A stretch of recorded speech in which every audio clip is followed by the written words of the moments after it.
नमस्कार मंडळी, राम राम. चला तर मग वारंग्याची फेमस खिचडी बनवूयात. तर चला जोक सपाट झाला. कारण मला काही येत नाही, पण आपण खिचडी बनवायची आणि मुलांना त्याला काहीतरी युनिक नाव दिलं तर ते आवडीने खातात. तर जशी येते तशीच बनवलेली आहे. फक्त नाव बदललेलं आहे. खिचडी खिचडीचं आहे.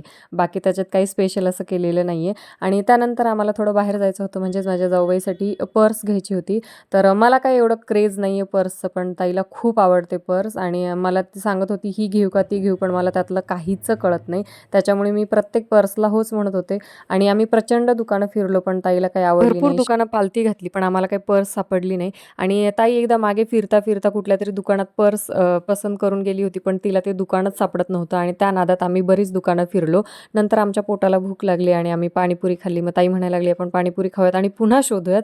मग फायनली तिचं दुकान आम्हाला सापडलं. तिथनं आम्ही पर्स घेतली. मग माझं काय, मग मी पुन्हा एकदा कुटाणा केला. मला एक बेडशीट आवडली, मी ती घेतली. तुम्ही मात्र लाईक करा. टाटा.